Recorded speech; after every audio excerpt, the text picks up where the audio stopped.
Good morning आशीष। एक अंग्रेजी में कहा होता है ना, never put your eggs in one basket. तो जब आप ऐसे करते हो तो फिर नतीजा देखने को मिलता है। कल S&P 500 में कल 350 स्टॉक बढ़त के साथ बंद हुए, फिर भी इंडेक्स नीचे था और उसका कारण एनवीडिया था। और एनवीडिया में कल 5.5% की गिरावट देखने मिली। आफ्टर आवर्स में तो कल कोई रिएक्शन देखने नहीं मिला। एनवीडिया के नंबर ठीक थे, आप जो कल कह रहे थे गाइडेंस वाला चाइना वाला मामला गड़बड़ा है, इसीलिए काफ़ी सारे हैं और अनसर्टेनिटीज़ उसको लेकर के। और एक तो चाइना वाला मामला तो है ही, लेकिन साथ ही साथ अब बाजार जो उन्होंने वो $100 बिलियन वाली ओपन एआई से डील अनाउंस करी थी, वो अब बाजार को एक बहुत बड़ा ओवरहैंग लग रही है। बावजूद इसके कि कंपनी ने काफ़ी सारे क्लैरिफिकेशन दिए हैं इसके बारे में। कल भी उन्होंने कहा कि इस बारे में चर्चा चल रही है, मगर इस बात की कोई गारंटी नहीं है कि ये डील होगी। अगर डील हुई भी तो $100 बिलियन की होगी।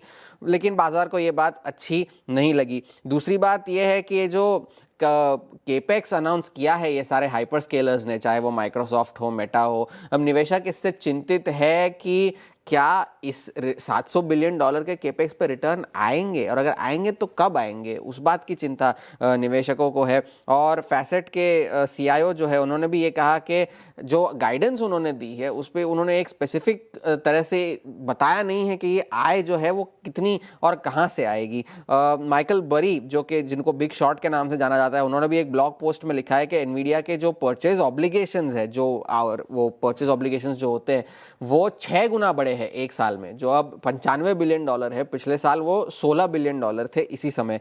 तो उस वजह से ये बात है। और एनवीडिया ने ये भी कहा है कि ये जो परचेज ऑब्लिगेशंस है वो आगे और बढ़ेंगे। तो ये एक बात बाजार को पसंद नहीं आई। इस वजह से शेयर जो है 5.5% कल नीचे था, जिस वजह से बाकी सारे चिप शेयर भी गिरे और उस वजह से नैस्डैक में कल दबाव देखने मिला। बाकी सारे इंडिसेस के लिए भी एक बहुत वॉलेटाइल सेशन था। डाउ हरे निशान में भले बंद हुआ हो, लेकिन 400 अंक फिर भी दिन के ऊपरी स्तरों से गिरकर ही बंद हुआ है।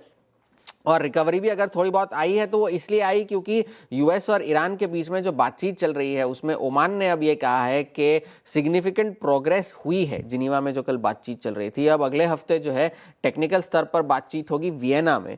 ये ओमान के विदेश मंत्री ने कहा है।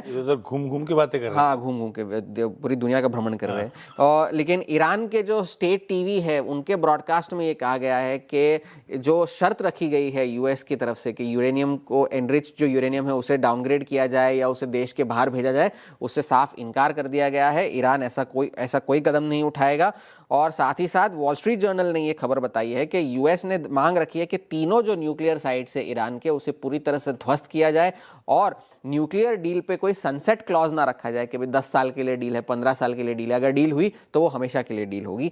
ये शर्त रखी गई है यूएस की तरफ से। तो अब अगले हफ्ते इस बारे में क्या होगा ये देखा जाएगा। आज एक बड़ा ट्रिगर ये है कि डिपार्टमेंट ऑफ जस्टिस को आज की डेडलाइन है उनकी टैरिफ रिफंड को लेकर के उन्हें अदालतों को अपनी राय देनी है।